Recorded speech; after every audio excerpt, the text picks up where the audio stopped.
children are the future, and ensuring our future is healthy requires that children are always provided with nutritious foods to grow well and live long. Unhealthy diets high in sugar, salt, and fat consumed by children may make them obese and prone to non-communicable diseases later in life. Healthy foods and beverages not only help them learn better, but also protects them from non-communicable diseases such as some cancers, diabetes, hypertension, and cardiovascular diseases in their childhood and adult life. So, whether it's at home, in the lunch bag, or at school, let's make healthy foods and beverages for our children the only rule.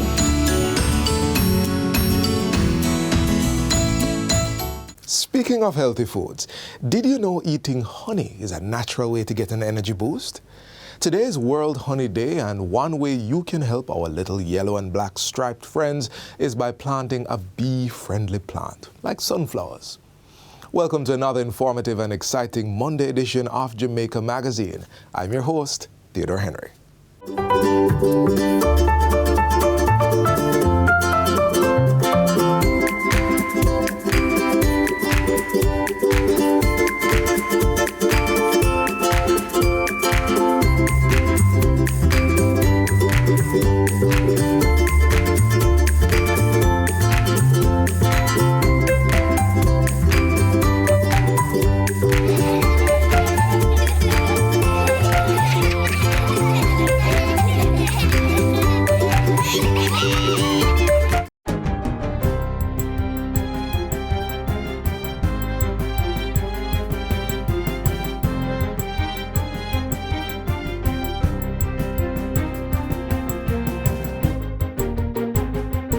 Good day, I'm Twyla Whelan, and this is your JS News for Monday, May 20, 2024.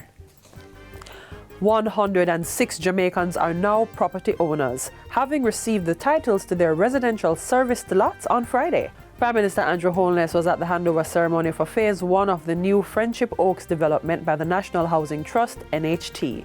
Phase 1 of the development, which is located in Goshen, St. Elizabeth, includes 151 bedroom units, 106 residential serviced lots, and 8 commercial lots. Of the 106 service lots, 15 have been reserved for public sector workers and persons with disabilities, and therefore 91 contributors outside of that pool was selected. Prime Minister Holness highlights that of the selected beneficiaries, 64% were females. 53% earn between $42,000 and $100,000 weekly and benefit from interest rates ranging between 0 and 2%. Mr. Holness says this approach underscores the government's commitment to creating accessible housing for a diverse group of Jamaicans. Indeed, this is a major part of wealth creation for families, but more so, it is the creation of intergenerational wealth, meaning that when the family gets this property, it is a legacy to be passed on for generations to come. Indeed, it can break the cycle of poverty. The NHT's current program in St. Elizabeth includes 7 developments that will introduce an additional 4,108 housing solutions in the parish over the next few years. Over 100 customers in St. Elizabeth are set to see improved water supply after the $180 million Hopewell to Fort Charles pipeline project was commissioned into service last week. The work was done under Phase 4 of the much larger Hounslow water supply and upgrade project. During the commissioning ceremony, Minister Matthew Samuda said it was just one of dozens of projects that were at varying stages of development in the parish. Among them, a pipeline project to benefit residents of Slipe. The minister said delivery of those pipes was expected within 6 weeks. He also sought to allay the fears of residents in surrounding communities who believed that their resources were being depleted as others were being completed. When we scoped the project at the Pepper Wells, which does feed majority of Manchester, we also scoped the communities in and around the area that could be served. and we are pressure testing that system, and some 2,000 persons that didn't have potable water will have potable water within the next few weeks once the pressure testing is complete and the sign-ups for accounts are done. Government, through the Jamaica Center for Tourism and Innovation JCTI, is providing lifeguard training and certification for high school students. 14 students at the Rhodes Hall High School in Orange Bay, Hanover, were recently certified under the JCTI's pilot lifeguard training program for secondary students. The initiative is funded by the Tourism Enhancement Fund, TEF, at a cost of over $4 million. It's being done in collaboration with the Jamaica Hotel and Tourist Association, JHTA's Negril chapter, and the Negril Wave Runners Swim Club. Executive Director of the TEF, Dr. Kerry Wallace, says the students are already getting calls for job interviews. It's the exact funnel that we wanted to see, where we upskill our young Jamaicans, and it's a clear passage into the industry. So that's exactly what we wanted to see happen, and money is well spent to take them from, many of them not being able to swim at all, and now they have a lifeguard certification from the Royal Society. So it's international certifications. During the recent graduation ceremony, 9 students received certification in lifeguarding, standard first aid and CPR, while 5 were awarded certificates for standard first aid and CPR. Jamaicans are being urged to prepare themselves for the upcoming hurricane season, as meteorologists and climate scientists across the world project an active year. The Atlantic hurricane season runs from June 1 to November 30, and head of the weather branch at the Met Service, Ron Brown, is advising Jamaicans to get ready early. And the reasons why they're saying that is, number one, we're currently in an El Niño condition right now, and that condition is going to become neutral in the next couple of weeks. And when you reach to the peak of the hurricane season, you're going to have something that is called La Niña. Now, he said that system weakens the wind shear, and therefore you have more energy, more convective activity, and storms are easier to form in that sort of condition. That is something that we are concerned about. He was speaking at the Ministry of Local Government's Disaster Prevention Town Hall meeting in Port Antonio recently. During the meeting, Minister Desmond McKenzie echoed the sentiment and further implored residents to heed the warnings of the Met Service. So if you get a bulletin that says this community is in danger of flooding out, don't say we are a God-blessed country. We are a God-blessed country. Remember, God protect those who protect themselves. And we have to become more responsible as Jamaicans. And finally, the first ever Black River Film Festival is set to take place in June, and the organizers say the event is shaping up to be an exciting opportunity for the South Coast. It's happening on the 28th of June to the 30th. The 28th is focused predominantly on the young people, and the 29th and 30th is focused more around family-friendly, film enthusiasts or movie enthusiasts, but also industry experts like producers, directors, actresses, actors. Project manager Kenya Yuta Morrison says it will provide a platform for young people to explore potential careers in film and storytelling.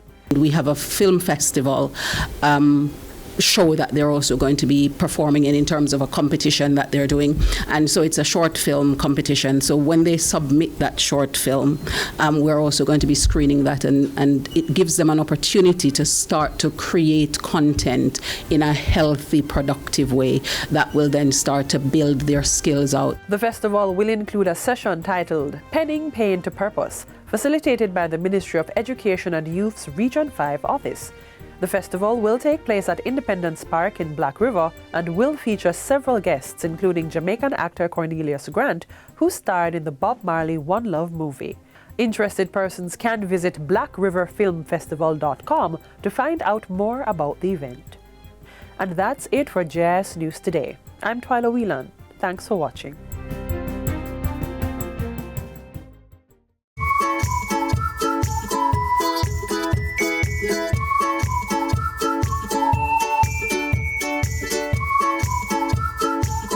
May is Child's Month, and stand up speak out and protect the rights of all.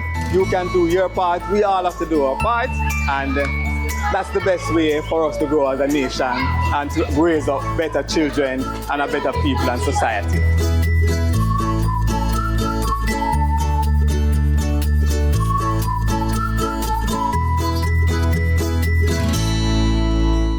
Thanks for staying with us. Here's another bee-related fact for you. Apiculture, also known as beekeeping, dates back to ancient Egypt. Stephen and Daniela are young people who are embracing beekeeping as a sustainable and lucrative business. Learn about their journey in our next feature. Me and my sister got started when we were very young. I think I was 6 or something around that age. And my mom had 4 hives. And that is the beginning of success. The name of our family business is Maccabee Enterprise. Here at Maccabee Enterprise, we are all beekeepers, down to my 9-year-old sister, Camila.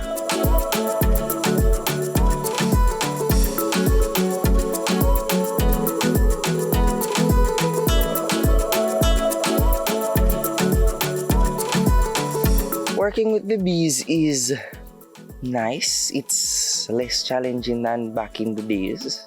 Don't want to sound too old. It is fun now. I am more confident. Yeah. It is calming, soothing. Takes you out of this world, bring in another. So it's fun. It's actually fun. My role here on the farm is using an extractor. To extract honey, there are many ways.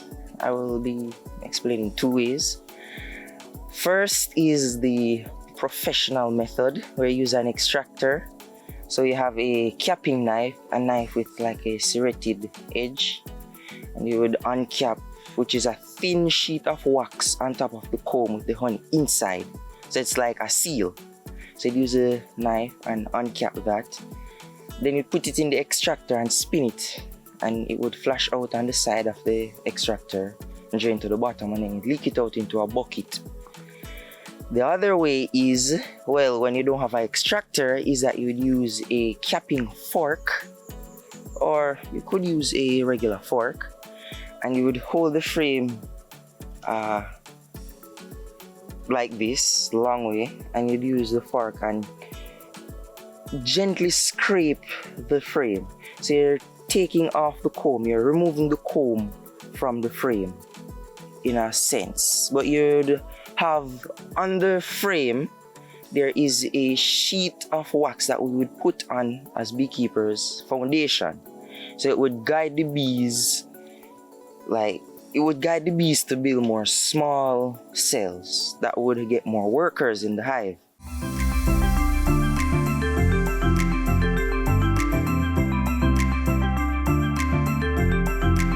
From the bees, we get 5 main products, right? We have pollen, propolis, beeswax, honey, and royal jelly.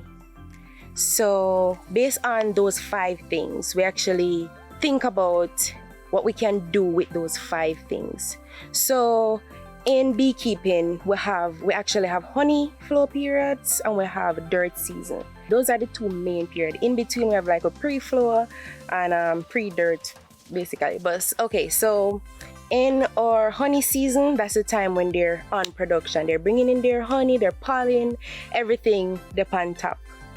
But for like in St. Thomas, there is like a 6-month period where there's dirt. There's no honey, no much honey that we can reap. There's just enough for them to feed themselves and their babies and be able to stay alive.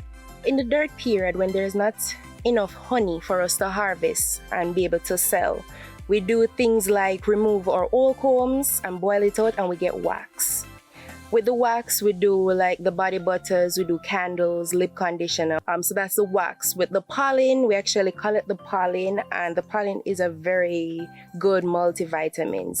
So we actually collect the pollen and dry it and package it for sale. For the royal jelly, we don't do a lot of work with the royal jelly. As we go along, we are actually developing products. So for the royal jelly right now, we put it in our honey wine. And then again, the honey wine is made from honey. My involvement in making the byproducts are production. I do most of the labels. I have help, so I can't take all the credit, but most of the labels are from me. I do social media marketing, so most of the WhatsApp texts, Instagram, they might mostly be from me. My younger siblings' involvement in the business is some help with the production. So there is some small things like shredding the wax that they can do. They help with the bees as well, because we're homeschool and we kind of tag along with our parents right through and through. So with the bees and with production. And my younger sister, she's very artistic. So when I'm actually doing the labels, sometimes she would draw this beautiful picture and I would actually use that as part of the label. I have 4 personal hives for myself. I have 3 long struts, which is the regular kind of box that you would see that holds 10 frame, and they would stack on one on top of the other. And I have 1 top bar, which is a 30 frame box, which goes a long way. And it only has a top bar. It doesn't have the top bar with the square. It doesn't have a frame, it's just the top bar.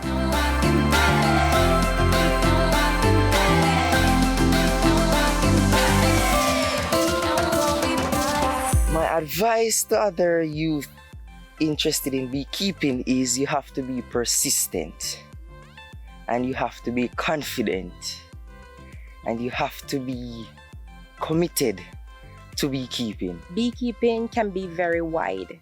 You don't have to just stuck with the bees, the sting, the honey. There is so much more that you can do. You can do candles. There is actually a shortage of beeswax candles. And beeswax candles are very easy. You mold, you wick, your color if you need, and you're done. Lip conditioner is another easy one. And if you go online, just take some of your time out of your texting and just research some products that you can actually do from the products that you get from the bees. The 5 products I mentioned, there's so much more.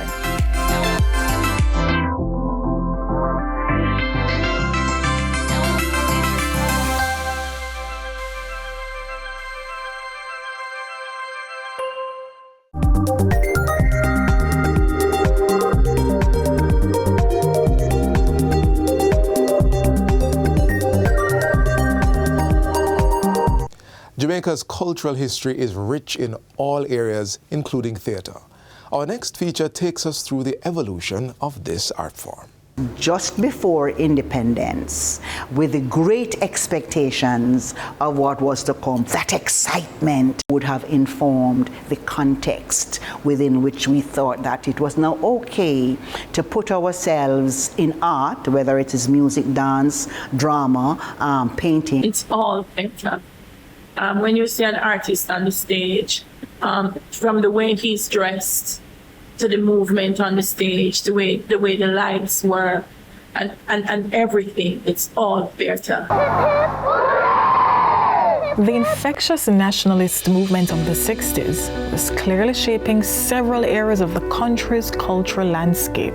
But further to this new movement was the rise of a grand theatrical legacy that underpins the emergence of some of the most impactful writers, directors, performers, and theater groups in the country.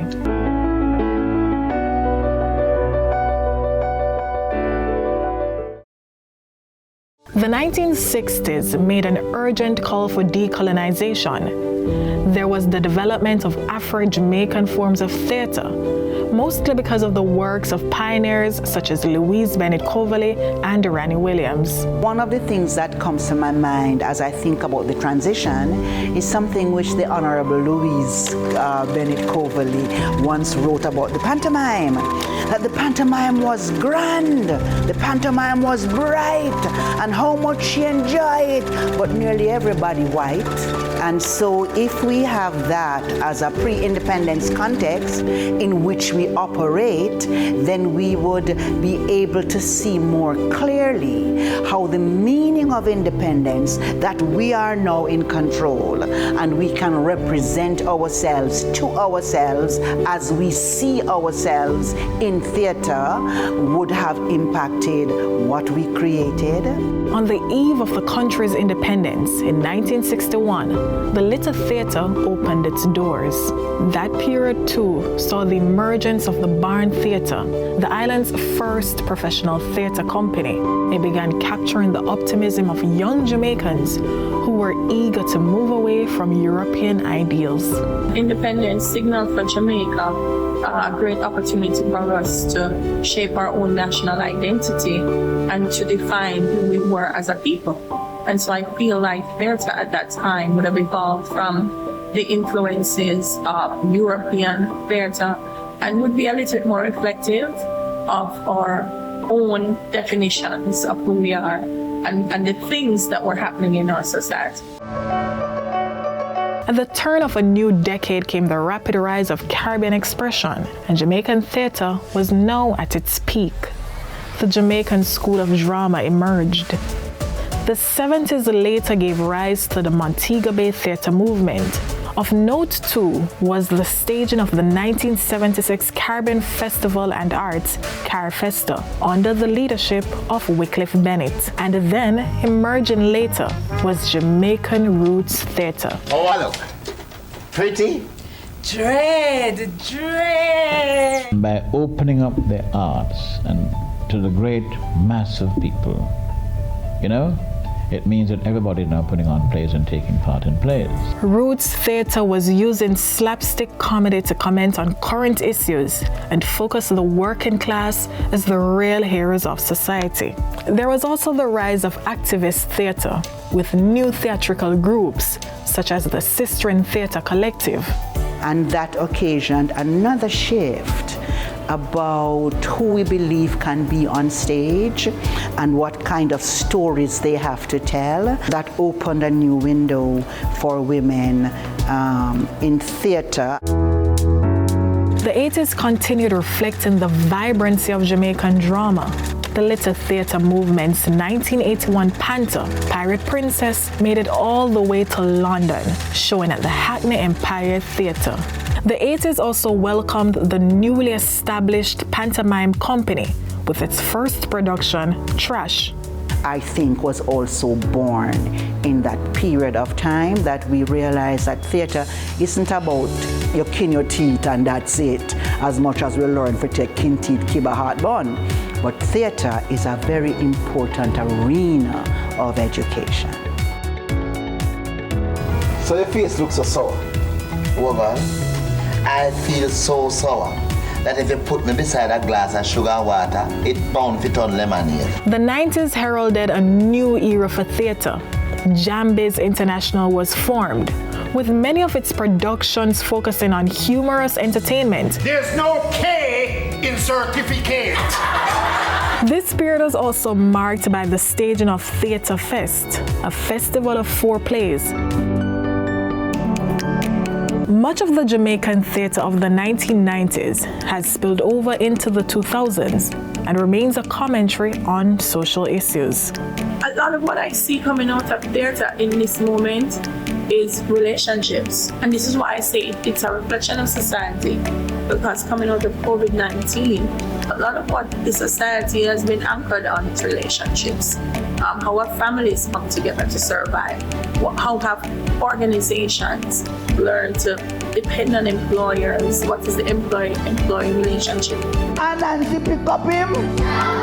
Today, storytelling as a genre of theatre is becoming increasingly important, especially through organizations like Entukuma, popularized largely through the works of Louise Bennett. Pumpkin pear, right planting going. Long live Louise Bennett.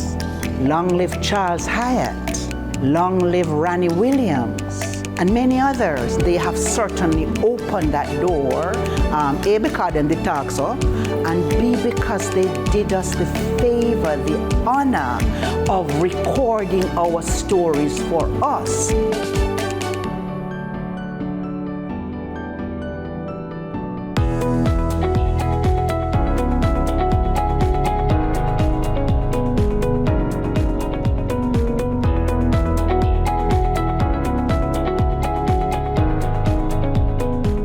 Our ears are incredibly sensitive organs, and factors like loud noise can cause severe damage. To prevent that, stay tuned. Hey there! So I recently came across a post from the World Health Organization, and I'm just here assuming that, like me, you're also looking for ways to take care of yourself, right? Well, let's hope so. The post read, 1 in 2 young people is at risk of hearing loss. So here goes. This is what I learned about safe listening habits.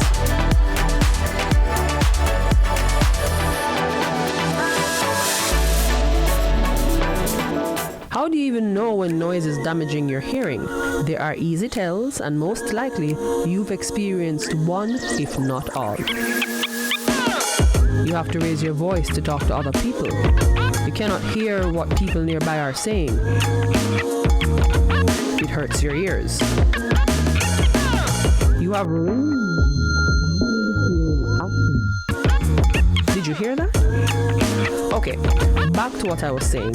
If you have ringing in your ears or muffled hearing afterwards, the noise is quite possibly loud enough to damage your hearing.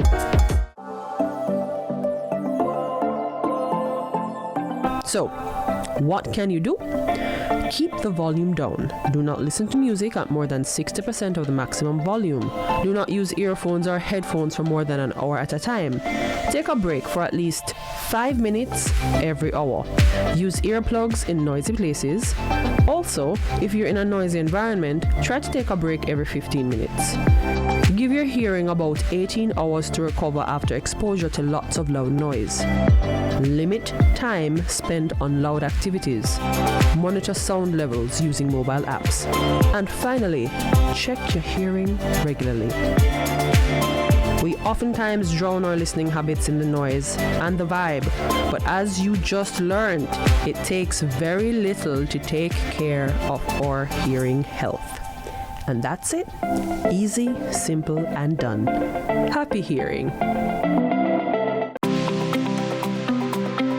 Flu season is here. Let's fight the flu with these tips. Stay up to date with recommended flu vaccines. Practice good hygiene, that is frequent hand washing and sanitizing, covering your mouth and nose when sneezing, and sanitizing frequently touched surfaces.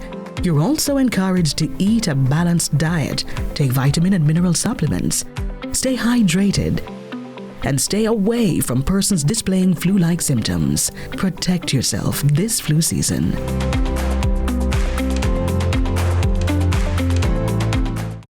We've come to the final stop of today's magazine, but the journey doesn't end here. Tune in tomorrow, same time, on this station for another informative edition of Jamaica Magazine.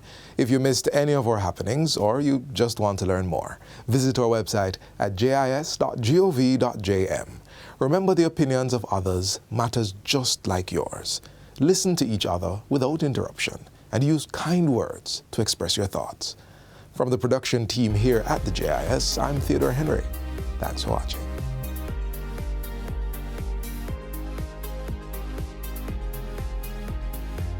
This has been a production of the Jamaica Information Service, the voice of Jamaica.